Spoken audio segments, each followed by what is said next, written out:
Moi, je n'ai rien contre vous, mais je n'aime pas vos idées. Je n'aime pas vos idées pour différentes raisons. Vous avez le droit, vous savez. Je m'appelle Mourad, donc c'est un prénom qui normalement aurait dû être modifié si vous étiez président de la République. Par chance aujourd'hui, je peux encore le conserver. Mais moi, je me suis jamais posé la question, parce que je m'appelais Mourad, d'être plus français que les Français. Je me suis surtout posé la question d'être un bon Français. Ça suffisait d'être un bon Français. Et souvent, on a tendance à être voire plus quand on a des origines étrangères. Donc, on a ce handicap du prénom, et j'ai essayé d'y pallier. Ensuite, sur le reste, vous faites des analyses. Je ne vais pas vous contredire. Je ne vais pas vous dire qu'effectivement, dans les banlieues, il n'y a pas de problème. Ça serait me suicider en direct que de dire qu'il n'y a pas de problème dans les banlieues. Bien sûr qu'il y a des problèmes. Mais vous qui êtes pour la théorie des masses, je vous entends souvent parler des masses. Ce que je voudrais vous dire, c'est que, d'abord, ne vous inquiétez pas. Parce que vous le dites, la France est un grand pays. Millénaire. Enfin, quand vous parlez de vous, millénaire, d'ailleurs, je vous félicite parce que vous ne faites pas votre âge. Mais vous savez, le général de Gaulle disait, ça fait 1000 ans que je vous le dis. Est-ce que vous êtes capable simplement de tenir une discussion sans citer quelqu'un? Vous savez, ce qu'on a lu dans les livres n'est pas forcément la vérité. Il y a oui, Olivier Véran. N'est pas forcément la vérité. Voilà, donc, oui, Olivier Véran. Moi, je peux expliquer à quelqu'un comment dessiner, mais je suis incapable de dessiner. Vous voyez, donc c'est pas parce qu'on est lecteur. Lecteur, c'est passif, hein, c'est pas actif. C'est juste je suis passif, aussi écrivain, vous savez. Voilà, vous savez que je suis aussi écrivain, ça vous a pas échappé. On peut avoir vu beaucoup de films et être un piètre metteur en scène.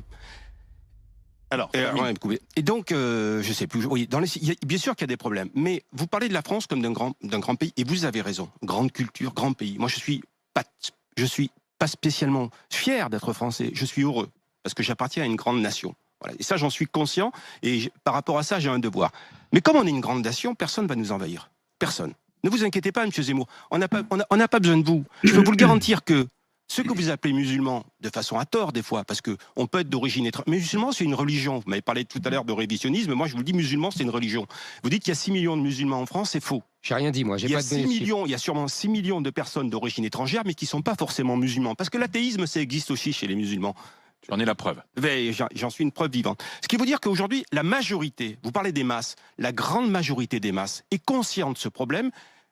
Et je peux vous garantir que si quelqu'un essaie d'envahir la France d'une façon ou d'une autre, il y aura cette majorité qui sera contre. Moi, je respecte mon pays, une grande majorité anonyme et silencieuse, parce que ceux-là, on ne les voit pas dans les banlieues, c'est la énorme majorité qui est prête à défendre le pays contre toute invasion. Donc il n'y aura pas de grand remplacement, c'est ce que tu veux dire? Non, je termine avec ça. Et ensuite, ce que je vous donne pas le droit, et ce qui me gêne, c'est que vous avez défini, quelque part, vous avez donné une définition culturelle arienne du français. Et ça me dérange. Culturelle arienne? Oui, parce que vous expliquez ce qu'est un Français et ce qu'être Français. Moi, je suis pas d'accord avec vous. Je veux dire, aujourd'hui, la culture urbaine, que ça vous plaise ou que ça vous plaise pas, depuis 20 ans, elle a énormément apporté à la culture française. La culture urbaine, oui, la France est un pays de culture, et là, même si vous y êtes totalement insensible, ce que je peux comprendre, parce que je pense que vous êtes plus sensible aux visiteurs 4 qu'à la culture urbaine, mais aujourd'hui, elle apporte beaucoup. Réponse d'Éric Zemmour, dans un instant, à la tirade, et même réquisitoire. Parce que là, il y a 10 000 choses à répondre. C'est pas juste. S'il a le temps de réfléchir, c'est pas juste. À tout de suite avec Éric Zemmour. Allez, à tout de suite. Et il y avait cette question de Mourad Boudjela. Cette longue question. C'était presque un réquisitoire. Vous n'ayez pas peur du grand remplacement. Très bien. On est une grande nation. Très vite. Vous m'avez dit sur les prénoms, est-ce que vous êtes né en France, monsieur Boudjela? Oui. Donc vous êtes né avant 1993, j'imagine. Malheureusement, oui. Donc, vous voyez, si vos parents avaient respecté la loi, vous n'auriez pas dû vous appeler Mourad, car c'était interdit par la loi avant 1993. Vos parents n'ont pas respecté la loi. Ils ne sont pas les seuls. Et vous l'avez dit. Je vous le dis, je vous le signale. Et en plus, vous avez dit vous-même que ça avait été un handicap. Donc, vous voyez, moi, ce que je veux, c'est la mesure la plus antiraciste du monde, c'est ne pas donner d'handicap à tous les enfants.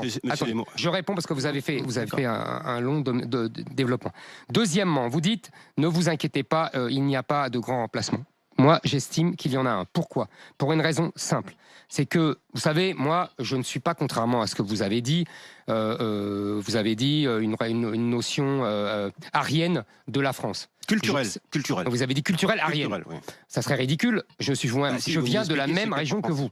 Oui, on est sémites tous les deux. Voilà. Donc, si vous voulez, ça serait un peu grotesque de dire que seuls les Celtes peuvent être français. Oui, ça serait un peu grotesque de ma part. Culture, monsieur. On parle de culture. Ça serait contraire en plus à toute l'histoire de France. Vous savez, même l'historien de l'Action française, Jacques Bainville, commence son histoire de France par, je sais que vous n'aimez pas mes citations. Oui, mais c'est important, vous allez voir, parce que c'est pour vous dire que ça passe dans tout le spectre politique français. Il dit, la France n'est ni un empire, ni une race, ni un empire, ni une race, c'est mieux, c'est une nation. Jacques Bainville. Donc vous voyez, c'est une nation. Sauf que il faut, pour unifier cette nation, il faut des repères culturels communs. Les prénoms en sont un. Quand vous dites qu'il n'y a pas de remplacement, pourquoi je parle de grand remplacement ? Non pas par racisme, non pas parce que j'estime que par essence, les musulmans ne peuvent pas être français, je ne le pense pas. Je pense au contraire que, comme moi, mes parents se sont assimilés, évidemment que les musulmans le peuvent. Pourquoi vous dites les musulmans et pas les arabes ? Laissez-moi parler, je vous en prie, vous avez parlé longuement. Il va terminer parce que sinon on n'a pas le temps. Je dis simplement qu'aujourd'hui, dans d'innombrables banlieues, on ne vit plus à la française. La France a été chassée. Vous savez, on a appelé longtemps ces territoires les territoires perdus de la République. Aujourd'hui, il y a un universitaire, M. Rougier, élève de Gilles Kepel, le grand spécialiste de l'islam en France, qui dit ce sont des territoires conquis par l'islamisme. Oui, ce sont des territoires conquis par l'islam, parce que la civilisation, la culture qui s'y exprime, c'est l'islam, ce n'est plus la France. Et quand vous demandez à tous ces jeunes, est-ce qu'ils se sentent français ? Ils vous répondent non. Quand vous leur demandez, est-ce que la charia est plus importante que la République ? Majoritairement, ils vous répondent oui. Vous avez des sondages là-dessus ? J'ai des sondages, tant que vous voulez. Institut Montaigne, etc. Oui. Mais il y en a à foison, monsieur Blade. Je vous assure, il suffit de se pencher pour le voir. Et donc, j'estime, oui, que ces gens-là refusent l'assimilation et que donc, ils veulent imposer une autre culture, une autre civilisation sur le sol français. Est-ce que vous êtes capable de dire qu'aujourd'hui, l'immense majorité, parce que vous parlez toujours des problèmes, vous parlez jamais de l'apport énorme d'une immense majorité d'une immigration d'origine. Est-ce que vous êtes capable de dire aujourd'hui qu'il y a énormément une majorité d'enfants d'immigrés qui se sont intégrés au pays et qui participent à la richesse de ce pays? L'immigration est une chance pour la France. Je pense que la France est une chance pour beaucoup d'immigrés. Mais l'immigration n'est plus une chance pour la France depuis longtemps. Elle a été autant des Italiens, autant des Polonais. Je pense qu'aujourd'hui, vous savez, Monsieur Boudjelal, vous parlez, c'est très intéressant parce qu'on n'emploie pas les mêmes mots. Moi, je parle d'assimilation, vous parlez d'intégration. Il y a effectivement des immigrés et des enfants d'immigrés qui sont intégrés. Ça veut dire qu'ils travaillent. Ils sont économiquement intégrés. Mais moi, je parle d'assimilation culturelle. Et deuxièmement, vous savez, il y a des chiffres terribles. Vous savez qu'aujourd'hui, il y a un taux de chômage en France de 8%. Le taux de chômage des étrangers est de 14%.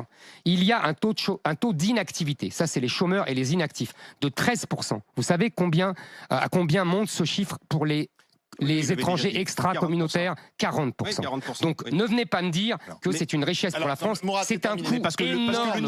Le niveau social n'est pas le même. C'est un coût énorme. Ces gens-là n'ont rien à faire. De la langue. Ces gens-là n'ont rien à faire en France.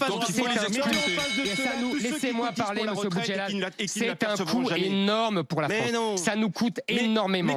Les hôpitaux sont surchargés par les immigrés. Les hôpitaux, les prisons, les écoles. Laissez-moi parler. Ne parlez pas sur moi. Ne parlez pas sur moi.